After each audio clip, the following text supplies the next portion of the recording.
If I can't love something, I'm trying to understand it.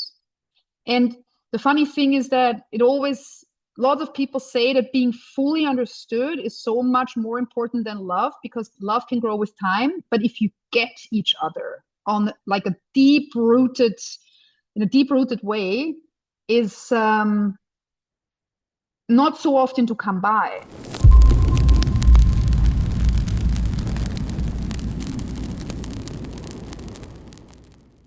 It totally pushes our coping mechanisms, because the more pressure is on, the less graceful our behavior becomes. Because you know that we have our everyday consciousness, which is called the stage of consciousness. And from that everyday, your home base, where you usually at, to what you actually, the behavior that you actually expect from yourself, there's a gap. The behavior that you expect from yourself and society expects from you is something that you can think about, because, for example, your impulse reaction would be, I can't be bothered anymore. I'm too tired. Can I please, I don't know, Instagram? And you understand, though, that first of all, you have a deadline. Second of all, you want to hold yourself accountable. Third of all, other people are possibly in that project or situation, maybe Christmas or, I don't know, some kind of business or educational finish line that you're tackling. So you will not follow your impulse reaction, but you will behave in a more graceful way, because you can cognitively think about what you actually want to be and want to do. And that gap between your impulse reaction and what you're then actually doing and being is what makes life exhausting. Because your impulse reaction is different, and always, from, if you want to measure it on a map of consciousness, it doesn't matter which kind, the impulse reaction is always a lower frequency than what you expect and demand of yourselves. And let's have the example that I just said. You're tired, you kind of want to not do anything anymore and just zone out with whatever method. And on the other hand, you have 3 people sitting here that are wanting to get this done. And that's why it's exhausting. And of course, you want to be accountable to the people you decided to do this with.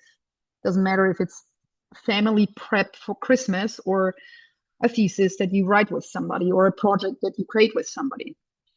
So this gap is what makes life exhausting. And out of this gap, usually any kind of misunderstanding comes from, because this gap leaves us helpless very often, in the sense of, I need to function here even though I don't want to, and I don't know how to behave in the other way.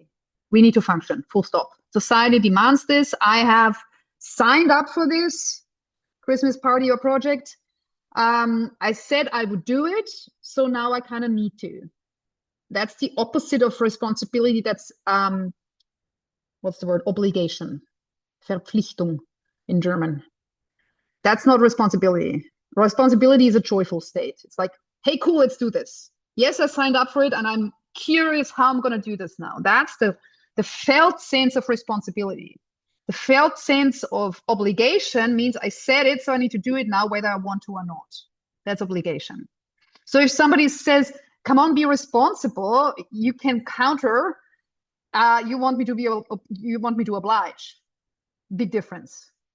And that's just, it's a glossary thing, but I like the fact that we can have the discernment. Do I enjoy this? Do I want to be responsible? Do I enjoy actually contributing here, doing this?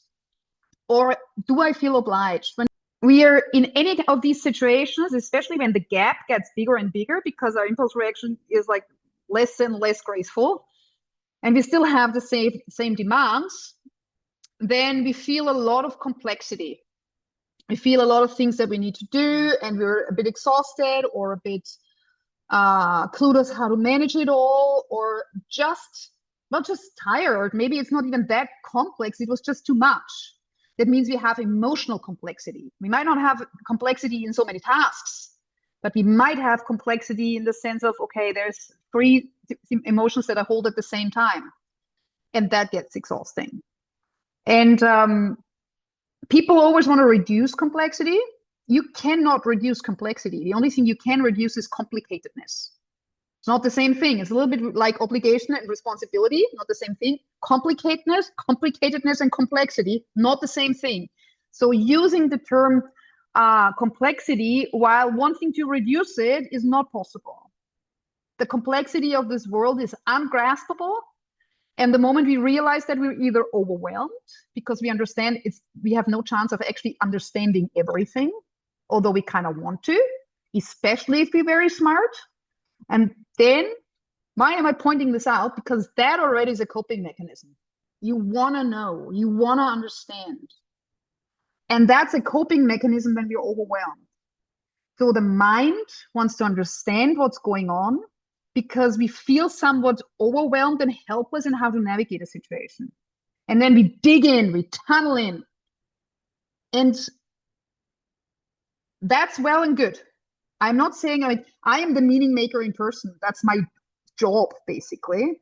And I understand it's also my coping. It's my main coping. And then what comes up with time, if you do not transcend your coping, is that you have to let go of meaning making, because when you go into the so-called higher states or more integrated states of emotions, which are the happy ones, the one we want, love, peace, bliss, all these kind of things, those are so-called non-linear feelings, which means we can't make sense of them cognitively. You cannot explain love. It's useless.